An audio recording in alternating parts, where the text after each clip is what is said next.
and welcome to the Creatives Get Real podcast. I'm Roben-Marie. And I'm Sandi Keene, and these are real conversations about the creative life. Ooh, this is a real conversation. We have a disclaimer, don't we? We do have a disclaimer. Shall I tell what it is? Yes. This is for mature audiences. And open-minded audiences. Okay, yeah. We're going to step on some toes today. We are. We're not. Not in a bad way. No, this is safe. Your kids can listen. Yes. Oh, yes. But this is a controversial topic within art. Yep. It's one that people don't necessarily agree. Mm-hmm. And, it's kind of a hot topic. It is.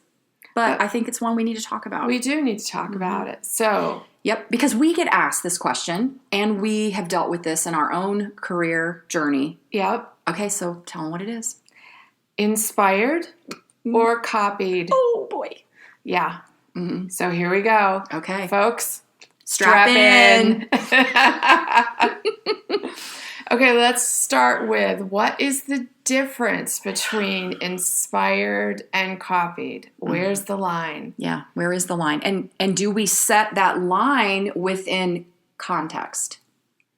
You know, what is that? Yeah, let's talk about context. It. Yeah.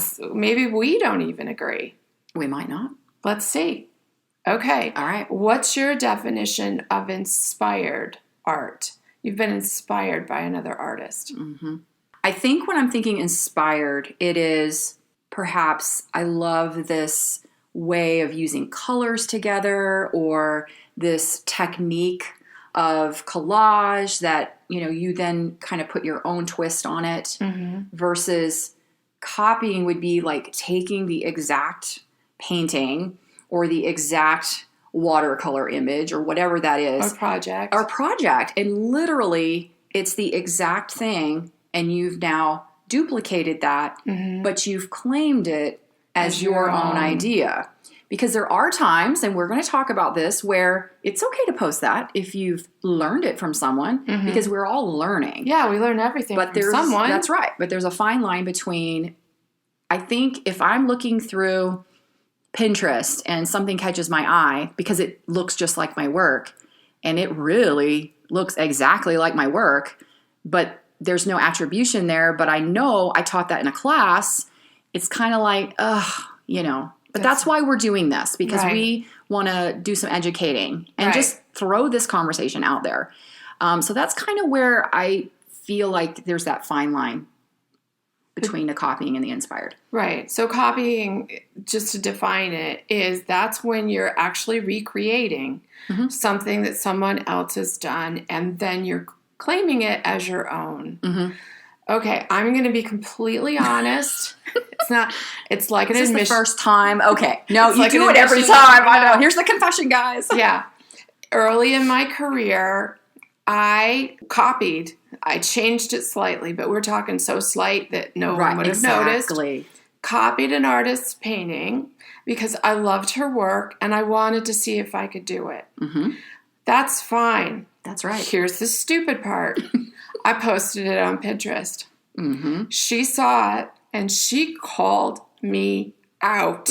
And she was right. Yeah. And this is what you do when that happens. I immediately answered her back, groveled. I'm so sorry. Seriously, there are like 5 people who are following me at this point, and most of them have the same last name as me. I never thought anyone would see this, and why I put it on Pinterest, obviously stupid, dumb. So, and it was just, inexperience, lack of knowledge, and not knowing better. Yeah. But I did, grovel, handle it properly. And she and I are friends now. Yes. But, that's how we met. She chewed me out rightfully. What a way to meet a great art friend. How did you meet? Yeah. I copied her work and she screamed at me, as she should. Yeah. So it's happened to me. Yeah. And that's a great example, because you said something in that where you said, I recreated her painting, and I changed it ever so slightly that no one would ever have known. Right. Rather than embracing the technique or the way and doing something completely different, that's the difference there. Right. So. Right. And it's not even intention, because I didn't intend to post it and anyone ever say, hey, that's not your art. Right. And it wasn't. Mm-hmm. So let's talk about, is it ever okay to copy someone's art? Mm-hmm. What do you say to that? Well, I mean, there are circumstances, granted. I mean, you could be taking a course. You could be at a college taking a course. You could be taking a course where you're learning from the masters and you're embracing this technique and this style of painting. Now, I would certainly never be able to do it, but I'm not going to be able to recreate the Mona Lisa anyway. Mm-hmm. But I think that, yes, copying when you're learning is okay. I mean, how are we going to learn? Right. And even the proteges, or whatever they called them under the masters, they did the very same thing. Yeah. Of course, we didn't have the internet then, but what I'm saying is there are times when you are going to take a class with someone, and we are both instructors.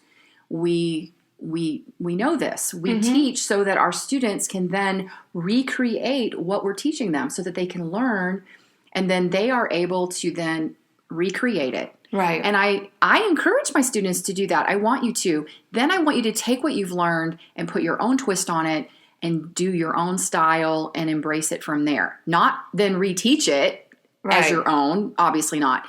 But I think that in those moments and in those times, that's when you need to credit the person that you've learned it from. Right. If it ends up evolving into something very different, and it's been tweaked and it's changed and the stitching is different and the whole thing, then it's yours now. That's different. But if you can thumb through and it looks like the other artist's work, like really looks like theirs, you might need to think about that a little bit. Right. Mm-hmm. So for me, what I say is it is absolutely okay to copy someone's art. Like you said, it is how you learn. Right. But you never, ever, ever post it online. And that's just a rule. Mm-hmm. And I have a friend who I think is really smart, and this is what she does. Mm-hmm. If she's copying someone's art, or if she's being inspired by someone's art to the point where she hasn't really figured it out for herself, she never takes a picture of it. So it's never on her phone, so she doesn't accidentally go, oh, yeah, remember when I did this, and post it without thinking, wait a minute. That's a good point. Yeah, so I think that's brilliant, and that's something I want to do, is to never take a photograph of it. Then you're not tempted. It never happens by accident. Yeah, because you could forget, right? Yeah. Absolutely. That's a good point. I hadn't thought about that. Yeah, I thought that was brilliant. So, yeah, absolutely copy. Is it okay to post copied material? I'm going to go with no. What about from a class? There are a few exceptions. Okay. That's one of them. So let's talk about you're in a class. What then? What's okay? Yeah. Do you want to take that one? Yeah. I feel like I'm a little, from my standpoint, pretty lenient in that area. My class rules are kind of simple. It's like, please share. I want to see what you're doing. It helps, especially if there's a group or online, but you really need to credit the instructor and indicate, I learned this, I made this in their class. And I don't mean just on the first photo you post. If you're posting photos from the class and there's multiples of them and you're creating, you need to give credit every time. Right. And it doesn't have to be a long paragraph. It can just be credit the person, say, learn this technique in this class or whatever by so-and-so. Right. And just make sure that you've included that. Because the thing is, other people that are taking the class are going to see it. They're going to know. The instructor's going to know. And you really need to keep the good vibes. Just do it. Just add it. Now, if that starts to evolve to a point where it's like, yeah, this doesn't really look like that anymore.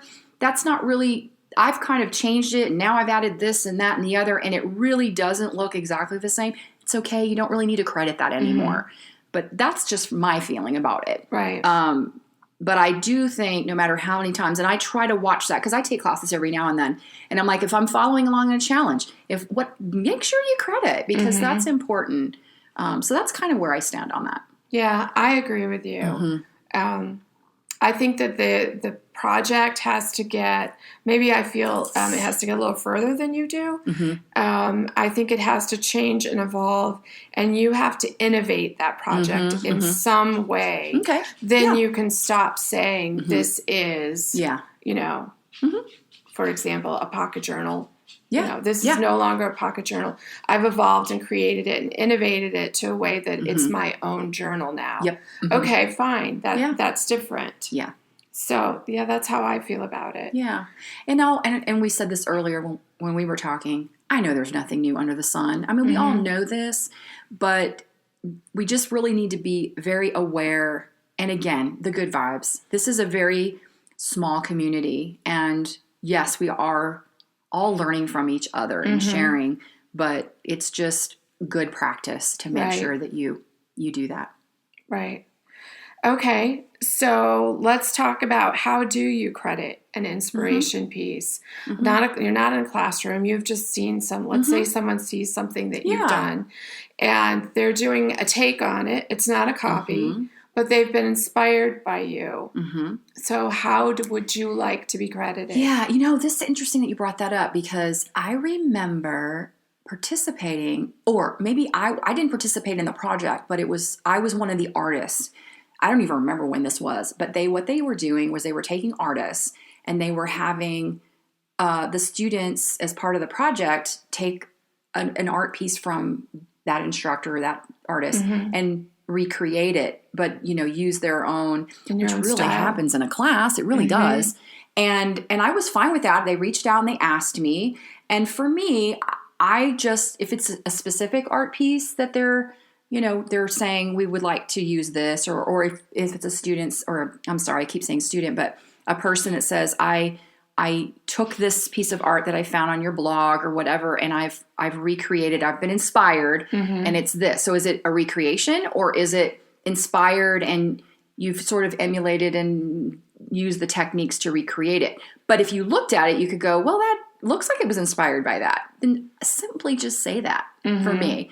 And depending on where you're putting it, if it's Instagram, just at Roben-Marie, just at, I was inspired by this piece and, I whatever, and then just give credit for it. If it was on a blog post, you could always just credit the website. If you were doing it in a blog post or whatever, is credit back the website. I also think, to be honest with you, it's good practice to reach out to the artist and just ask first too, and say, hey, I've been following you. I really like your work, and I'm trying to learn.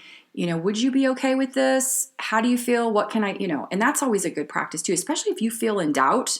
I think that's good practice to do that. Right. Yeah. Interestingly enough, I took a class from an artist who had a very, very strict policy that you couldn't post anything from the class or anything that looked even close to what she had done. Wow. Okay. Anywhere. Wow. And first of all, I took a couple classes, didn't realize that was her policy. Luckily, I didn't. I didn't post anything. But once I saw that, I actually stopped taking classes from her because I felt so constricted. Like I didn't know, where's the line? I don't understand. Right. Is it, if I use the same color, is it, where does that line end? And I thought it was so nebulous for me that I said, you know what, I'm just going to have to find a new instructor to learn from. So I think that, all of us are in the same community, the instructors, the students. And when I'm not an instructor, I'm often a student. So I'm both at the same time, and you said you are as well. Yeah. And so we're all in this community together, and we just need to cooperate and be respectful and just do the best we can. Right. Yeah, I agree. That's a great answer. Yeah. Yeah. And I think too, since we're kind of embracing this conversation, it's not just showing your work online, as in here's a picture. It's also not appropriate to take someone's class and then film yourself making the project and then sharing the process of you creating yours with everyone. It's just not, because even if you've used different colors or you've changed the paper, it's still the class you've paid for, that's the person that you've taken that class with. That's their idea. Right. And you probably aren't changing it enough to make that your own. Yeah. And then share that on YouTube or whatever. It's just not appropriate to do that. I agree. And not only is it not fair to the person who created this and filmed it and went to all the work, because as instructors, we know that creating a class and filming and editing and all that goes into it takes months. Yeah. We're talking about months of work that someone's put in. That's right. So it's not fair to the artist, but I feel strongly it's not fair to the other people who paid for it. Absolutely. You're right. Yeah. If I pay for a class and then I see somebody giving it away, I'm like, dude, that's what I paid for. Yeah. You don't have the right to put that out there. Yeah, you're right. That's a great point. So it goes both ways. Yes. If you're in a classroom and you are always welcome, except for certain artists. Yes. but you will know their policy because everyone puts it on their classroom. In my classes, in your classes, you are welcome. We want you to say, here, I made this in Roben-Marie's class, and we want you to share it. Right. Because we want to see it. And we want to go to your Instagram or your Facebook and say, good for you. That's right. You did a great job. I love it. Oh my gosh, I forgot my point. Where was I? Do I need to press the pause Yes. button? Okay, we're back. We took a pause. Talk about a real conversation. I totally lost my train of thought because I was so far into it and I had to fight my way back. Yeah, she said something about raspberries came into her mind, so I'm not really sure where that came from. It was just so gone. And I'm so passionate about this topic, which is maybe why. Okay, so I was talking about if you're taking a class from an instructor, we want you to post online your finished project so that we can come and say hello and tell you how great. Here's what you can't do. Post a process photo.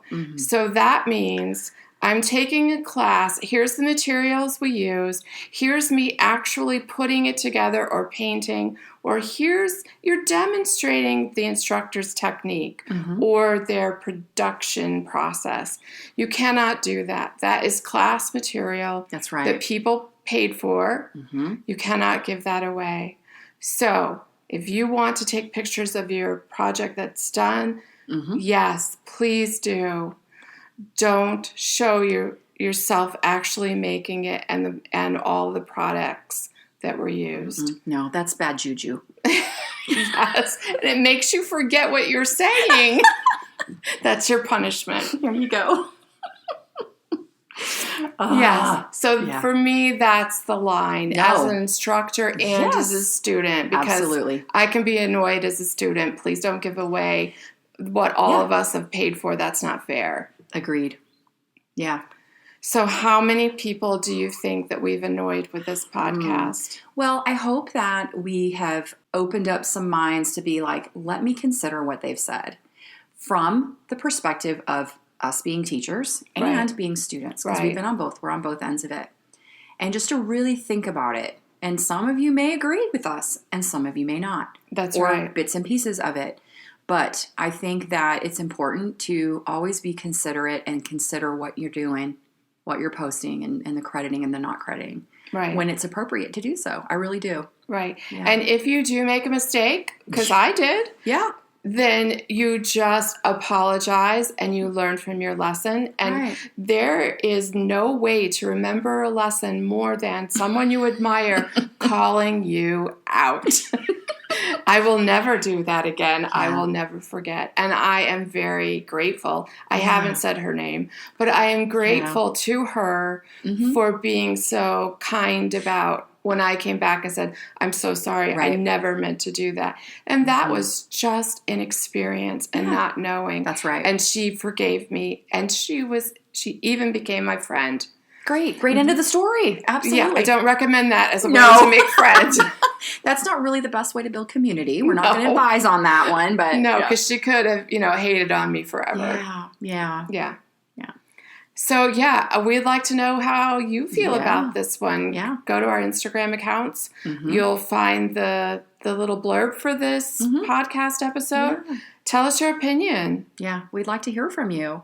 And we love to read reviews, guys. We sure appreciate it. We've gotten some wonderful reviews on the podcast. We ask if you love the podcast, leave a review and share with your friends. We still have folks that haven't found us yet, and we would love to share and hear from you. So we appreciate it. That sounds great. All right, bye. Bye. Thank you for listening to this episode of Creatives Get Real. We love hearing from you. So hop on over to Instagram and leave us a comment. And we also appreciate reviews on iTunes. And you can find me, Sandi Keene, at sandykeene.com and my classes at popupartclasses.com. And you can find me, Roben-Marie Smith, at robenmarie.com. And if you're looking for and need tech support, check out my membership site, makerstechu.com.